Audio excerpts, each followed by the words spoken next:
Ireland's Classic Hits Radio. How are you doing? It's Trina Mara, and in the studio we have got Peter Smith. Hello, Peter. How are you, Trina? Or Peter M.Smith, as is now known. Yeah, Michael. The reason I use it is because there's about 18 weathermen on Sky Sports and all this named Peter Smith. So I was like, I have to do something to show people that I'm not one of these guys. That I'm not going to read them the sports report. I'm not going to read the weather. Yeah. Come here, you walked in here wearing a pair of shades, and you were not going to get away with that in this studio, were you? The slagging that you got. I'm telling you. And now, my eyes are darting. I cannot, I might have had a point or two over the last few days. And listen, if I go permanently blind, I'm coming after you. That's all I say. He actually said, coming after you, Mara. So it was the true dub coming out in him. Do right. I said, you look like a sap. Will you ever take them off? and that's the true dub coming out in you. I know, yeah. Honesty. A lot of us will know you, I guess, from donkeys years ago, and we spoke about this the last time you were on. And I'm sorry to do this to you, but you were on Popstar The Rivals 22 years ago, 23 years ago. Yeah. So you were in the boy band that was in opposition to Girls Aloud, and you had your moment. Have a listen to this. Okay, you guys shuffle up a bit. I can tell you now that one of you from each group is going to be going. I need to talk. There's something I need to tell you. Something I need to talk to you about. Come. You guys, if you go over there for a second. Oh, what's Peter going to announce? What's he going to say? Later on. Go over there. Poor lad. Don't do it, son. Hang on. Look, let me bring you down here. Sorry for interrupting, but 2 weeks ago I watched Andrew go home. Hang on one second, if you guys want to go. Yes. I can't believe I'm doing this, but 2 weeks ago I watched Andrew go home, and it was the hardest thing I've ever seen. And I can't watch any more of these boys go home. You are joking, aren't you? No, I can't. I'm 2 months too old to be in this band. Peter! Isn't it those gasps? I can't watch. I'm Pure sorry, Shakespeare. but I can't watch this anymore. Peter! So you did the opposite of Nadine Coyle, who was too young. You were too old. Poor old Nadine, yeah. Listen, and listen, I think anybody that knows me knows that, that was not staged, but I had been pulled beforehand and told that there was maybe 500 people who had sent emails that I was slightly over the age limit. 500 people? Yeah, maybe from Dublin. Stop it. Happens. But I will say, well, there's two things. What's meant for you never passes you by.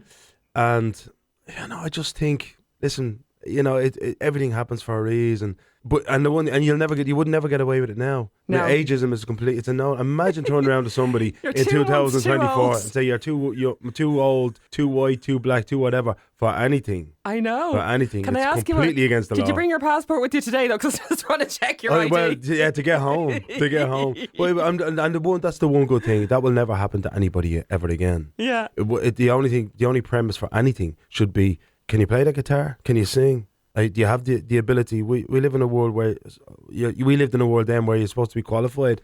People like Louis Walsh are telling you if you're good or not. No, if you're good, you're good. If you're not, you're not. End of. You can show me the passport later. Come here to me. And then you moved on. You were doing all the acting. Who was Aaron Carter? Yeah. Well, the last time I spoke to you, we were talking about Let's See How It Does, and then it turned out to be the number one, the most streamed TV series in the world for Netflix in 2023. Isn't that amazing? So and our episode was the most streamed out of all of them because it was the one that was like heat, to be honest with you, which is where I met Ian Burfield, the great Ian Burfield, and he's in the show with us coming up in April. Okay. Which is amazing. We better talk about that. I'm getting the daggers here from Sir. Don't mind her. The promoter. Another sap. You're allowed to call people that when you know them years, aren't you? Absolutely. That's okay.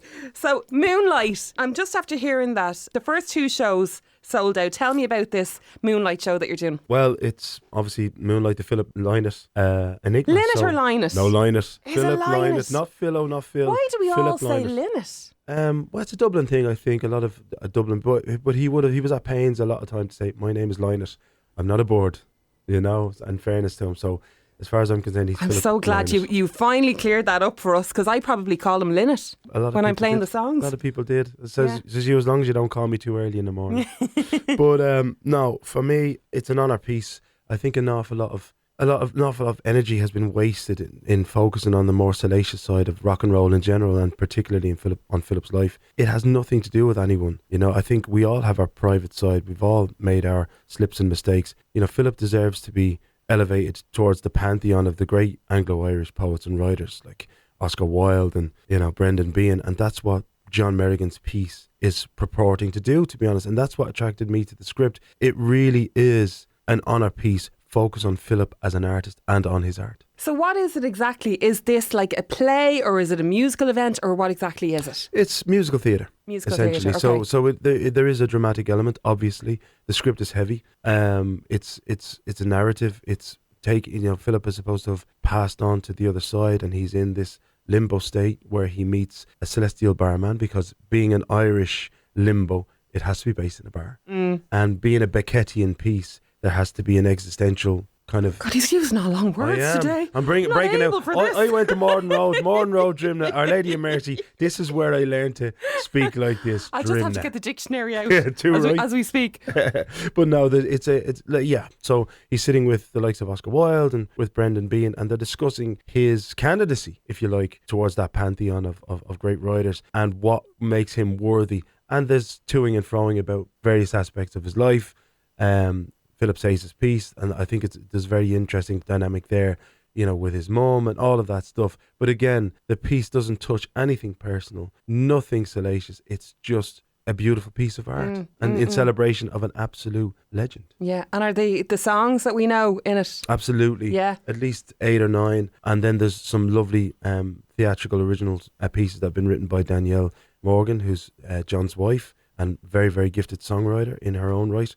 And then we plan towards the end of the piece, or at the end of the piece, to send people home rocking and rolling, especially because I think Thin Lizzy fans deserve to touch what they miss. This is not an interpretive piece of our version of what Thin Lizzy were. No, this will be faithful to what these people know, to what the fans really know. That's the part that I'm looking forward to. Oh, it'd be great. Honouring him. Yeah, it'd properly. be great. So are you still living in Spain, or are you back? I do. I've been now 10 years. Yeah. 10 years in Spain. No plans to come up. Listen, I have the house in Drimna, my mum's house. You haven't lost the Dublin accent anyway, sure you haven't. And I never will.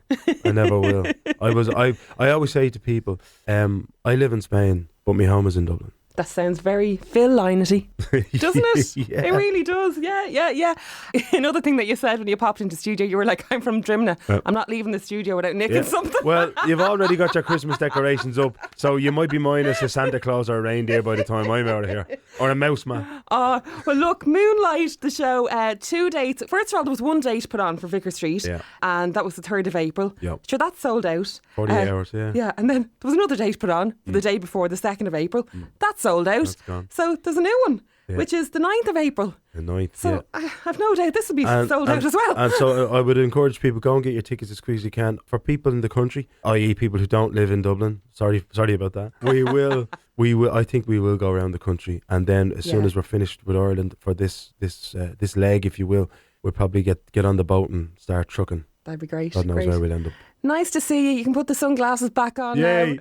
Bit of Bob Dylan. One of me heroes, He was too much of a rock star to come in here without the shades on. You were just jealous of me coat. Me lovely long Inspector Gadget coat. No, you were just testing me. There was some pop star years ago.